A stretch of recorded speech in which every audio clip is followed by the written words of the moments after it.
So thank you for being here, Michelle, and for sharing your story too. Thanks for having me. The first question I like to ask is, when did you first hear about kidney donation? And can you talk about how that transformed from just knowing it's something that some people do to feeling like it's something that you would want to do? Okay. So I know the thing, but I didn't know that you could be a non-directed donor or an altruistic donor. I thought it had to be family members. And then I donated when I was 24. And when I was 21, I was sitting in my doctor's office one day to get some shots before I traveled. And I was just reading the magazine that was in there, and there was an article about um, a famous New Zealand rugby star, John Olamu, who had received a kidney from one of his friends. Oh, wow. And first moment of like, oh, I didn't know that you could do that. I thought it had to be from family. And I think they'd mentioned something about if you're interested, then talk to your GP, your family Oh, doctor. wow. And I was literally in his office waiting to be seen. So when I went and I spoke to him and I said, hey, I just read this article. Can you tell me more? Whoa. And so he put I don't know, emailed the kidney people or something. And then they got back in touch with me and the process kind of started from there. Oh, wow. So that's a question. So New Zealand has a nationalized healthcare, correct? Yes, Okay, it's split up into regions, got it. but Okay. yeah, So, like that article that you saw, is that a part of an effort of a regional or like even a national kind of communication? it's like Women's Gossip magazine. It was just because, That's awesome. So yeah, cool. Uh, yeah, so kind of advertising or anything like that. yeah, okay.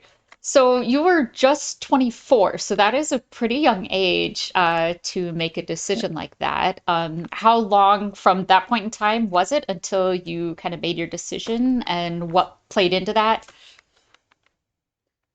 So I was 21 when I had that first conversation with my doctor, and I was 24 when I donated. So it took 3 years for that process, and I think part of that was just because the health system takes a little while to get stuff sorted, and I think part of it was that they were deliberately making it take a while so that I had time to change my mind. Okay. And yeah, so if like I had the conversation with my doctor, and then I thought he hadn't done it because I went overseas like I had planned, and then I came back and I still hadn't heard back, and it wasn't until I about 6 months after I'd seen him that I first got a phone call from him. Wow. And then it took a couple of months to organise an appointment, and then I had a consultation with a kidney specialist, a renal specialist, and then probably another 6 months before I heard anything back again. And everything was just kind of 3 to 6 months before the next test or check-in or blood test or whatever was happening, and it Okay. just took a while. And yeah, I don't know how much of that was deliberate on their part and how much of it was the health system, but they definitely weren't trying to rush anything. Got it. Okay. Did you face a lot of like suspicion or kind of scrutiny? Yeah, it was. So I donated in 2008, which was almost 14 years ago now. So some of the memories are a little bit hazy. I don't remember everything clearly. I do remember that they asked me about whether I wanted to have kids, and I think but it was more in the context of why would you donate if you haven't had kids yet? And I was like, doesn't it make sense to donate before I have kids? Because I don't have someone at home waiting for me. I can just, if something terrible does happen, yeah, my family will miss me, but I'm not leaving children behind. Yeah. And they were like, oh, okay. I was like, just I'm probably less likely to donate after I have children. Huh. But I was just like, why are you asking me that? That's interesting. Yeah. I know I got a lot of like, well, what does your husband think about this? And it's like, well, Mm. like, I mean, it's a fair question. Yeah. Because it matters what your support system is, and if, they're probably trying to get a gauge on, do you have healthy relationships? Like, can you talk to your partner? Yeah. That kind of stuff. Yeah. Um, I didn't have a significant other at the time, but I do remember them asking about what my friends and family thought. yeah. And for me, when I had first read that article and was first talking to my doctor, at that point, I asked all my friends and family, hey, I read this article. What do you guys think about kidney donation? Mm, And got everyone's thoughts on it. But it wasn't in the context of that I am going to donate. It was more okay. just like, this was weird. I've never thought about this. What do you guys think? Yeah. And and pretty much everyone said, "Oh yeah, that's cool. I would donate if I had a friend or family member that needed it." And I was like, "Would you donate to a stranger?" And they were all like, "Probably not." And I said, "Why not?" And no one gave me any kind of reason that I kind of clicked with. And so, and I just, like I tell people, I donated a kidney because I never found a reason not to. Yeah. Never Oh, found anything in the way that was a big enough thing for me to be like, oh, yeah, okay, that makes sense. All right, I better not do this. It was all just like, well, why not? There's someone that needs it and I don't need mine. And yeah. so let's just do it. So I had those initial conversations at the Okay. very beginning. And then, after about 6 months, the renal transplant people got back to me, my local ones. And then that was when the process started of having their appointments, and they were 3 to 6 months apart for everyone. Wow. And I think this was the bit that got cut out earlier, that I think part of that delay was because of our health system, that things take a little while to get appointments for things. And I think part of it also was that it was a deliberate slowing so that I had time to reconsider and to make sure that I was comfortable with my decision. And so it was 3 years from that first request for more information until the time that I donated. And I didn't tell anyone else until just before. And so when I had like the consultation with this psychologist or whatever it was, when I asked those kind of questions, I'm like, well, no one knows. Well, have you got pressure from anybody? Nope, nobody knows I'm doing it. That's I'm not trying to prove anything to anyone. sure. And then I was booked to have the surgery, and then it was a week before, and I told my mum, and that was the first person that I told. Okay. And then a couple of days before, I figured I should probably tell my siblings as well. So I told Okay. them then too. And then that was it. And then there was a delay with the surgery. It was delayed by 6 weeks. And so I was like, oh, why did I tell them then? Now they've got 6 weeks of knowing before I go in. Aw. And it was really, I really told them, in case I died, it was probably good for them to know what I was doing. Wow, that's incredible. Yeah, I told Yeah. anyone. So, who was it that kind of babysat you after the surgery? So Okay. my mum came with me on the day, and she stayed with me. It was out of town, so they put us up in a motel for a week, and she came and stayed with me for that Okay. time. So Yeah. once you told your mom and your siblings, like, what did end up being their reaction? I think probably they recalled the conversations that we'd had a couple of years earlier. So I don't think there was any major surprise. And it was just kind of like, oh yeah, okay, that's not abnormal for you. Oh my God, that's awesome. Yeah. But no one tried to talk me out of it or Yeah, anything. they knew better. That's what if my husband was like, Yeah. is I like I Yeah. can tell you've made up your mind here. Um, so Yeah. that is a kind of follow-up question though. Have you made other decisions in your life? Like, do any other decisions in your life feel similar to kidney donation and in a way that you can like kind of tie them together for the purposes of like giving advice to someone who's grappling with whether or not to donate? Not so directly, but I guess like changing jobs, having children, buying a Okay. house. But all of those things, like, again, I feel like I've made a huge conscious decision. It's been more like, oh, well, there's no reason not to. And this seems like a good thing to do. So, like, I don't think I'm the best person to give advice about that. Yeah, okay. I Obviously, it was a decision to do it, but it was more because I honestly, from when I read that first article, I was like, oh, I could do that. And there was never any reason to not do it. Okay. Mm. That's so very interesting. Like I love hearing how donors like either do or don't like think through, through it. Yeah. Um, Yeah.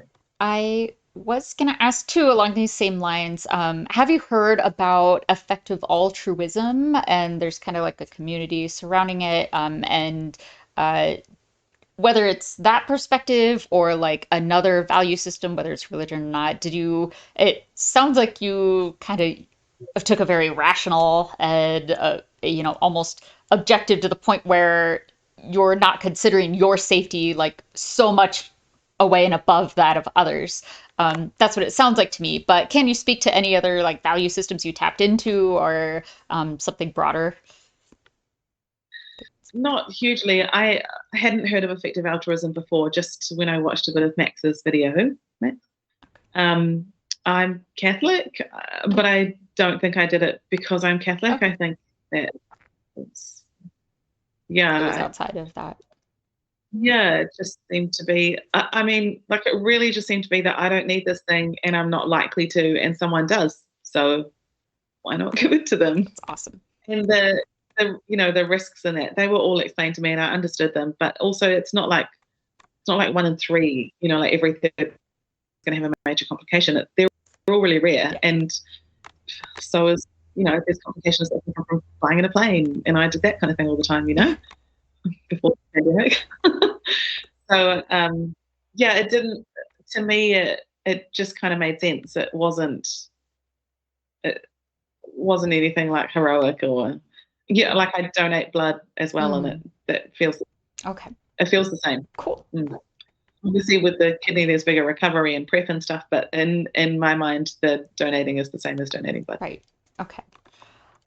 So another question, is there anything interesting that you're willing to share about like your health history prior to donation that like you were concerned could disqualify you? I was fit and well. I didn't have any health concerns at the Mm, time. I did when I first met the physician that ended up doing my surgery in Auckland. He noted that I had a heart murmur, mm, and I'd never known that before. So I had an ultrasound scan of my heart as part of the process, and that came back as fine. okay. So it was interesting to learn. And then the one time that I thought that I was going to be disqualified was when I met with I can't remember if she was a psychologist or a psychiatrist, but when I had the mental health Yeah. evaluation, I argued with her about how major the surgery was, and I thought that she would go back to them and be like, "No, she's not suitable." Oh my gosh. But then that was like the last thing, and then they were like, "Okay, you're through the process and you're on the list." Yeah. So that was the only time really that I thought that something was going to be stopped because of health stuff, but that was all. Yeah. Okay. That's interesting. So, can you, I, I was very nervous for the psychological like evaluation. Mm-hmm. So can you talk more about someone who might also like for the sake of someone else who might be nervous for it, kind of how did the conversation go and I don't know, how could someone prepare? I don't remember too much of it, and I didn't look into the process too much before I started. I just kind of read through the information that the renal people gave Got it. me. Okay. So I hadn't watched any of this kind of video. I didn't go in with any kind of fears or anything like that. So I was just like, oh, okay, cool, yeah, let's have a psych evaluation. Sure, why not? So I was, I wasn't stressed when I went into Yeah. it, and I don't remember too much about it. I when Max mentioned having questions about like remembering things that had been said earlier in the conversation, I remembered that I had that as well, but Okay. it was only when he said it that I remembered it. The only thing I do really remember is that this woman was had in the past she'd been It's sorry okay. she had been an obstetrician, and at the time I was training to be a midwife. Oh, And midwifery in New Zealand is a little different to in the States, but so I'd been to a few cesareans, and she said to me, this is major surgery. And I said, yeah, and I see major surgery all the time. I go to cesareans. I was working in the hospital, so I was like, I go to cesareans almost every day. And she's like, no, no, this is so much bigger than a cesarean. I was like, is it?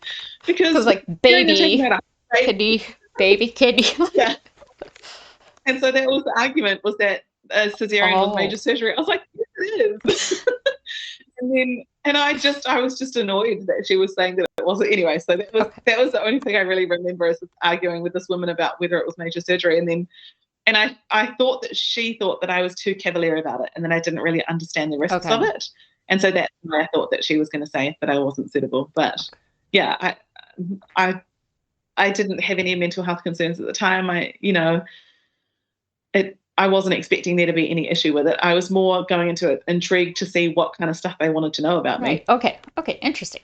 Yeah. So getting closer to the actual surgery, can you Mhm. talk about so in most countries, for the sake of the audience, like I'm pretty sure from my research, it's only the United States that'll allow non-directed or altruistic donors to elect to be open to contact with the potential recipient, and the same in reverse. Whereas almost every other country for non-directed donors, if it's allowed, some countries non-directed isn't allowed, but it's pretty much by definition anonymous, and New Zealand is one of those countries too. Um, can you talk about, though, if it had been a choice for you, how you would have thought through staying anonymous or not? And you can even share a little bit about how you actually found out who your recipient is, and Uh, whether you decided to reach out or not. mhm. So yeah, in New Zealand, it's anonymous only. You're not allowed to know anything about your donor at all, and they make sure that you're comfortable with the idea of it being anybody. Like they said, it could be an 80-year-old prisoner who's in jail for multiple murders. Would you still be comfortable donating in that case?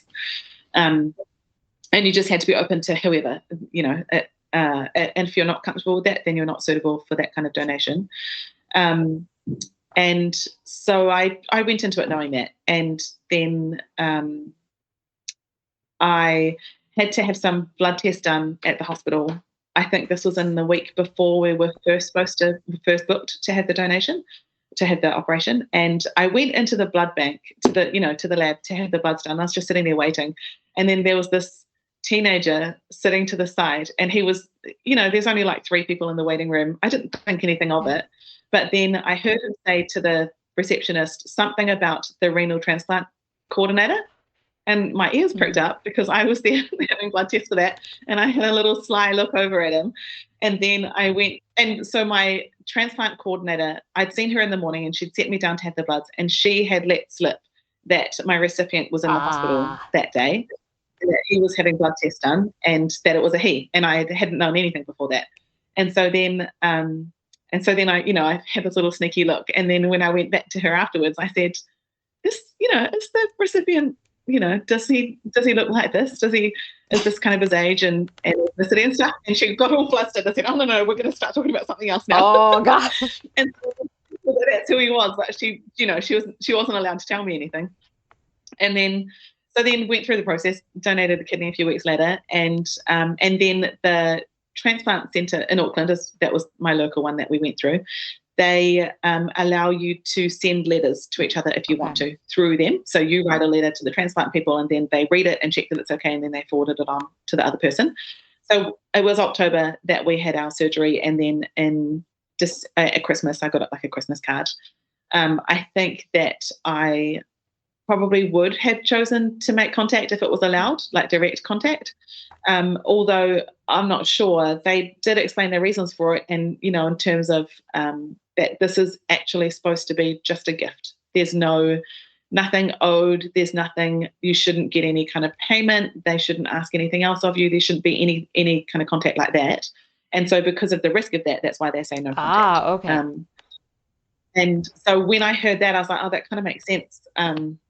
So would I want to, and because then you get to find out, is it an 80-year-old murderer who's in jail? Do I really want to know that? I don't Right. know if I'd want to know that. So I didn't have the option anyway. But then at Christmas that year, my mum handed me a piece of a newspaper cutting, and it was an advert for like the mall opening hours for Christmas. And I was like, why did you give me this piece of paper, Mum? This is really weird. And she told me to turn it over. And then on the back was a story about this guy that had been given a kidney. And that was the same guy that I had seen in the waiting room. And he'd had his surgery in October. And I didn't know this, but they said in the article that it was in Auckland, it was only the 3rd non-directed donation that they'd had. And so I was like, I mean, it's pretty likely that it was Yeah, me. wow. And they only do a surgery at the time, they only did a surgery once a fortnight. So, like there's only 2 people who donated kidney in October. Oh, okay. Um, Wow. so then that's who it was. And then the next time I met my surgeon, I took the article with me and I showed it to him and I said, is this my recipient? And he kind of rolled his eyes and said, well, he went to the media, so yes, I can tell you that it is. Yeah, I mean that's a good point. Yeah. Um, Yeah. And so, yeah, it was a really lovely article. It was a great thing to read, and they kind of thanked the donor and things. So that was quite heartwarming to have. And yeah, but I've never had any direct contact with him. And yeah, it was a long time ago now. I don't even know if he's still alive.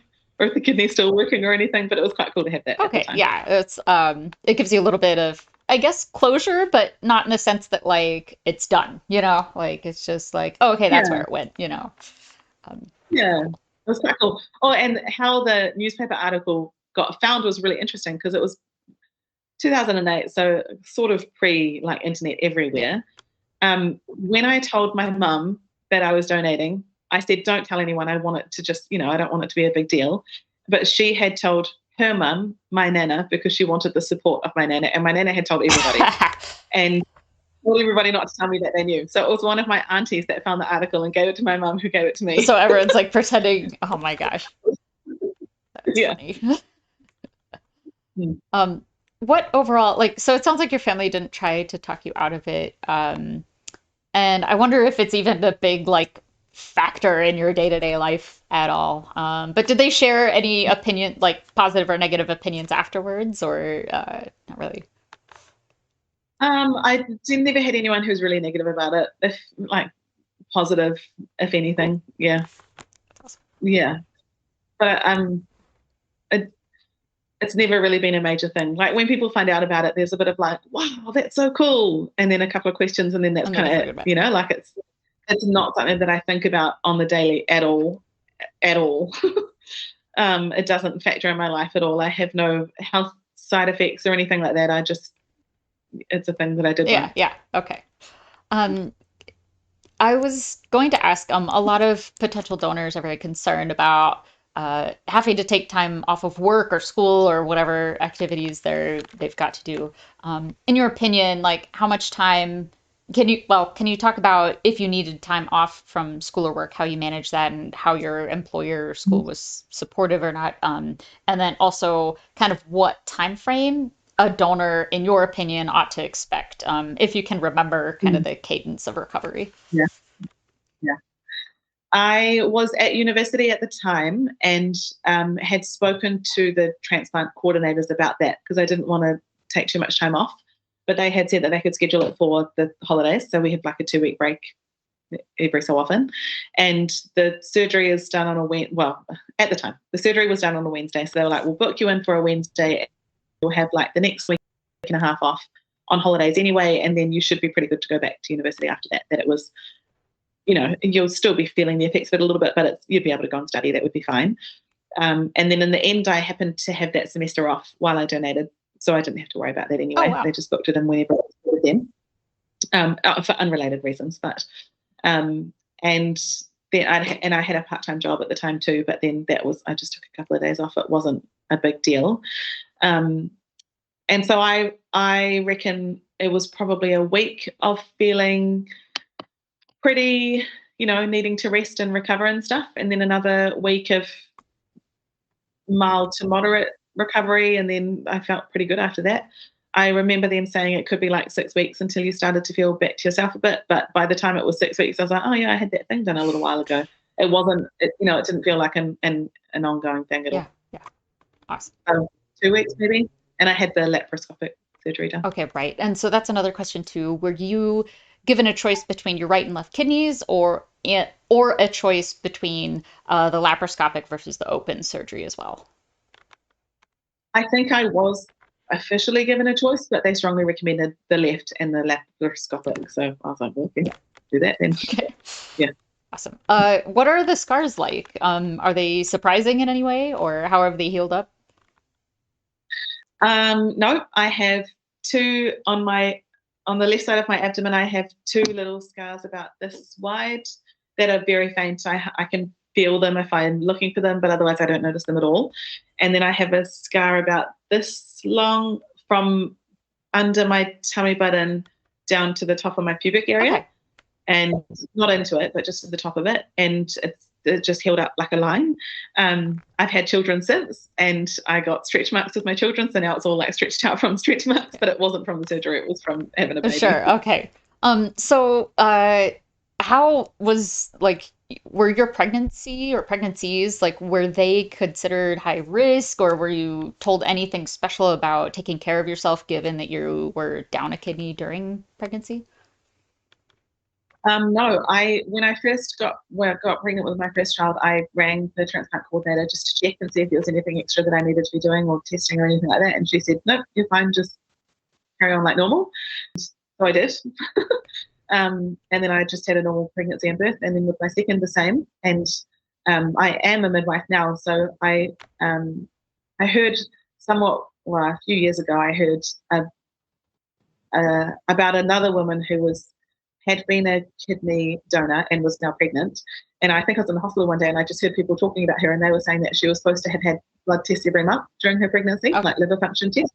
And I was like, oh, I didn't know that that was a thing. I asked, and nobody told me I needed to do Huh. anything. So Okay.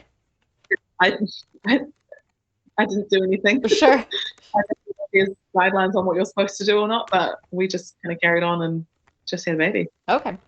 Just for the audience's sake, I was told that should I ever get pregnant, they consider it like you double your chances of preeclampsia from 1% to 2%. So that was a, transplant surgeon's guideline for consideration, but that's the only extra little tidbit that I know of. Oh, and also they said that there was kind of preliminary evidence that when something goes wrong with the kidneys in a person that has had a, donated a kidney before or only has one kidney, it's more often the right kidney instead of the left kidney that has issues. Okay. And so, like, a super small factor in should you be given the choice between left or right, that I don't know. I would ask the transplant team, if they've got the latest and Yeah, greatest numbers on all that. So, yeah. um, It was funny because I asked about that, and they said that usually if someone gets a kidney problem, they get it in both kidneys. So I was like, oh well, if I'm going to get it, I'm going to get it. It doesn't matter if I have one or two. okay, so that's good to know also. And Well, I mean, these are just the little bits that I remember. yeah, It may not be. sure. Um, Mhm. uh, Another question. Oh, because you're a non-directed donor, and I know you've heard about Abigail Marsh because I sent you some info on her. Did you read any of her stuff, listen to her stuff, and like, do you have any opinions about it to share? How does I it watched. feel being the pinnacle of human empathy? I watched her TED talk. It was really interesting hearing what she had to say. Um, I don't. I've never thought of myself as being different from other people and how they think, and so that was kind of intriguing to hear her say that, like being able to notice fear symptoms and stuff is a little more, perhaps a little more capability there. Hmm. Um, but yeah, I don't know. I just always felt normal. Yeah. And I think that I am. I think that I am. Like if there's a scale of people, I'll be at the lower end and therefore normal. Yeah, okay. Yeah, it Interesting. was interesting hearing what she said. Yeah. I think it's cool, like trying to take her perspective. It's like, yeah, what population do you choose? Like that's a really tough, like, question Mm-hmm. to ask, even, as I don't know. Um, yeah, I've got total respect for the softer sciences, which I'm not sure that neuropsychology is a soft science anyway, but um, Yeah. I don't know. Okay, so in your opinion, given all your experience, how would you advise someone who's trying to decide whether to donate or not? Um, I would say do ask for information about it, talk to your friends and family and see what their thoughts are, and then just do it, if you don't have any reason not to. Yeah, It's funny, because I seriously just had no reason not to do it, and it just seemed like such a normal thing for me, and I don't know anyone else that has, and I kind of thought that there would be more hmm, that become more of a thing, but I probably wouldn't donate now if I hadn't done it before because I've got children and a full-time job that it's more difficult to take time off yeah, work for and a mortgage to pay, so I understand that there's really good reasons for not doing it. I just didn't really have any of those at the time. sure, okay. Do you have any advice? I know it's strange for non-directed donors because you weren't kind of directly motivated to donate to a single individual, but similarly, in that same vein, uh, do you have any advice for people who are looking to like might need a kidney, potential recipients, and any advice for them as they're trying to help, maybe convince loved ones to consider donation or just anything, any advice you have that could help them in their situation from your perspective. I don't think so. Yeah. I don't have answers. I think most people probably feel strongly whether that's something that they would be willing to consider or not. And so if they've got people in their life that can do that, then absolutely. And if not, then that's not something that you can control. But I guess maybe just to be open about it, like don't suffer those struggles in silence. There may be someone who just needs to hear that that's something that you need and then would step up. Yeah. Probably that's something. Yeah, don't give up hope. Cool. Yeah. Um, One thing I wanted to say that was, I just remembered it was interesting. I remember being told during the process that the average cost to the health system for a person on dialysis in New Zealand is about $1 million. wow. And the surgery, the kidney surgery, is like 100,000 or something like that. And so financially for the health system, it makes so much more sense to get people kidneys than it does to keep them on dialysis. And obviously it's such a better quality of life. I just remember that being really interesting when I heard that. Yeah. Mm. Wow. Mm. Um, anyway, so yeah, I mean, I mean, your story is phenomenal. You know, it's so cool speaking to other non-directed donors, let alone ones in other countries. Um, do you have any work that you're doing that you would like to talk about or bring attention to, or any organization that you, yeah, want to kind of share with others? I don't know. I feel like I should have done my research on this, but That's okay. I don't feel like I'm any kind of community or anything. Okay. That's okay. You're like, I've done enough. I did my kitty. No. So that's Mm. cool. Okay. Well, unless you can think of any other little tidbits, I think I'm okay to let you have the rest of your Easter back. Let's see if there's anything else that I missed from your question. No. Okay. Yeah, it's been really good to talk to you. Thank you. Yeah, good. Thanks for No, this.